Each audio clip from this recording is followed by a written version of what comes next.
Kembali lagi dengan saya, owner Pimpin Aquarium, channel yang pasti akan memberkati Anda. Dan jika Anda baru pertama sekali mengunjungi channel Pimpin Aquarium, tetaplah setia karena Anda juga akan mendapatkan banyak berkat dari konten-konten yang sudah pernah kita tayangkan. Pimpin Aquarium selalu memberikan konten yang penuh dengan edukasi dari pengalaman kita selama ini memelihara ikan hias air laut pada khususnya dan ikan hias pada umumnya. Karena level dari ikan hias air laut adalah level yang tertinggi di dalam sistem filtrasi ikan hias. Masih banyak para pemula yang mengalami kegagalan di mana ikan yang dipelihara masih sering mati, tetapi mereka tidak mengerti mengapa ikannya mati. Apalagi ikannya setiap hari mati 1-2 ekor, sehingga mereka banyak sekali putus asa karena mereka tidak mengerti bagaimana sebenarnya memelihara ikan hias air laut. Pimpin Aquarium setia memandu Anda jika Anda berminat memelihara ikan hias air laut, tentunya dengan memakai obat-obatan yang kita pakai sendiri. Jangan Anda bertanya kepada kita tentang produk-produk orang lain, karena produk yang kita pakai adalah produk yang kita buat sendiri dan untuk keperluan kita sendiri. Kita berbagi kepada para pemula, karena jika Anda sudah level advance, maka saya sarankan silakan Anda mengikuti produk-produk import, karena produk ala Pimpin Aquarium adalah produk yang sangat ekonomis khusus untuk para pemula. Prinsip dasar daripada memelihara ikan hias air laut adalah membuat suatu sistem filtrasi. Sistem filtrasi pada ikan hias air laut tidak sama seperti memelihara ikan hias air tawar, karena Anda harus mampu membuat suatu sistem filtrasi yang dapat mengolah air limbah dari ikan Anda menjadi air yang bersih kembali. Itulah yang kita sebut dengan siklus nitrogen. Jika sistem filtrasi Anda sudah berhasil menghasilkan air yang bersih, maka Anda sudah bisa memelihara ikan hias air laut.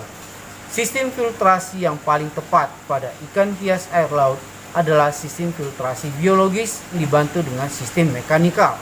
Sistem mekanikal di sini tentunya memakai skimmer, di mana skimmer juga akan membantu mengeluarkan racun-racun yang ada di dalam air.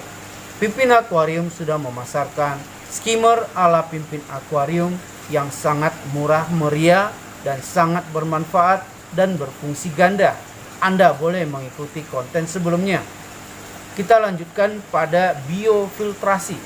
Biofiltrasi yang kita sarankan jelas Anda harus memakai bakteri aerob dan anaerob, di mana sistem biologis akan bekerja pada sistem filtrasi Anda. Hasil dari ekskresi daripada ikan Anda atau makanan yang tersisa akan diolah oleh bakteri pada sistem filtrasi Anda. Bakteri yang kita pakai adalah bakteri ala Pimpin Aquarium, karena Pimpin Aquarium sudah memiliki 5 produk wajib untuk memelihara ikan hias air laut. Jadi mulai dari obat-obatan untuk pemeliharaan dan pencegahan penyakit, kemudian pemeliharaan air dan perawatan air, dan yang terakhir adalah makanan ikan terapung yang mengandung bawang putih. Kita sengaja memasarkan makanan yang terapung karena makanan ikan yang tenggelam cenderung akan sangat banyak tersisa di dasar akuarium dan celah-celah daripada batu-batuan akuarium Anda. Itu adalah salah satu penyumbang berkembang biaknya parasit di akuarium Anda. Sehingga Pimpin Aquarium memasarkan produk makanan ikan hias air laut yang terapung. Dengan sistem makanan yang terapung, maka Anda bisa mengendalikan jumlah makanan ikan yang ada di akuarium Anda. Jika terjadi kelebihan makanan pada akuarium Anda akan bisa mengeluarkan makanan tersebut secara langsung. Berbeda halnya jika makanan ikan tersebut adalah tenggelam, maka makanan yang tenggelam tidak akan mungkin Anda bisa mengutipnya satu demi satu di dasar akuarium Anda. Dan jelas lama-kelamaan makanan tersebut akan menumpuk pada akuarium Anda dan itu akan menjadi sumber malapetaka bagi ikan Anda. Banyak para pemula yang mengalami kematian ikan. Kita bagi dua penyebab dari kematian ikan, yaitu penyebab eksternal dan penyebab internal. Kita bahas secara ilmiah dari awal. Penyebab eksternal artinya adalah penyebab kematian ikan bukan akibat dari tank Anda, tapi penyebab kematian ikan akibat faktor dari luar, yaitu sebelum Anda membeli ikan ini. Pimpin Akuarium sudah memandu beberapa reseller bagaimana cara menghandling ikan yang baru tiba dari nelayan ke toko mereka. Sebenarnya kualitas daripada ikan sangat didukung oleh dari level nelayan. Jika nelayan sudah melakukan cara penangkapan ikan yang curang, yaitu dengan memakai potasium sianida. Hampir semua nelayan di Sumatera Utara yang saya tahu, mereka kebanyakan memakai potasium sianida untuk menangkap ikan mereka. Sebenarnya ikan yang ditangkap dengan memakai potasium sianida, efeknya tidak akan langsung Anda lihat pada ikan yang Anda terima. Tetapi Anda akan mengetahui efek daripada ikan ini sesudah beberapa hari kemudian atau bahkan berminggu-minggu kemudian. Karena level daripada potasium sianida yang ada di dalam tubuh ikan itu bervariasi. Jika pada ikan-ikan yang cukup kecil pada level nelayan, ikan tersebut pasti sudah mati.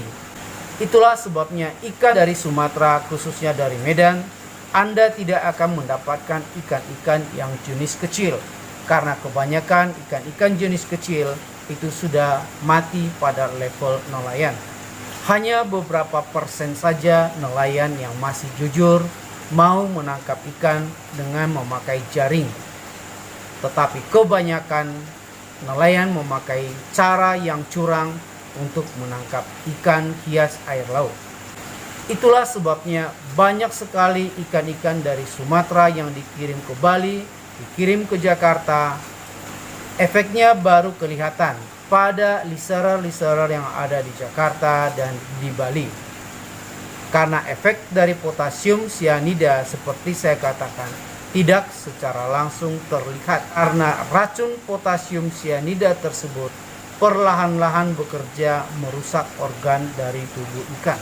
Itulah sebabnya Pimpin Akuarium selalu mengutamakan kualitas ikan daripada kuantitas ikan. Karena banyak mereka yang mengejar kuantitas tanpa memperdulikan kualitas ikan mereka.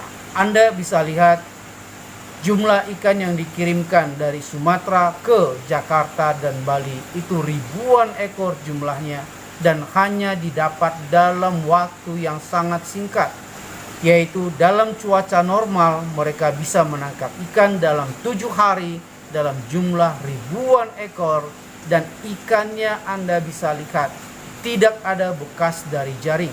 Padahal saya sendiri menangkap ikan hias air laut dengan memakai jaring. Hampir semua ikan yang saya tangkap ada bekas luka jaring pada tubuh ikan tersebut, minimal pada mulut ikan. Karena pada saat ikan kita tangkap menggunakan jaring, ikan akan menabrak jaring yang kita pakai, sehingga akan menimbulkan luka yang tidak serius. Artinya masih dapat kita rawat hingga sembuh. Tetapi kebanyakan Anda bisa lihat ikan yang ada pada reseller-reseller di Jakarta dan di Bali dalam keadaan mulus tanpa ada luka sekalipun. Itu salah satu faktor eksternal dari penyebab kematian ikan yang ada pada pemula. Ikan yang Anda perhatikan sehat dan mau makan dari toko pelanggan Anda, tetapi sesudah Anda membeli ikan tersebut, hanya beberapa hari ikan akan mati mendadak atau ikan akan mengalami penyakit white spot. Itulah salah satu faktor penyebab kematian ikan secara eksternal. Faktor eksternal yang kedua adalah pada level reseller. Karena pada saat ikan baru tiba dari level nelayan, ikan pasti mengalami keracunan amoniak pada packingan. Ikan pada packingan masih tetap segar bugar walaupun level amoniak pada air packing sudah sangat tinggi. Pada kondisi inilah kondisi ikan kritis yang kedua.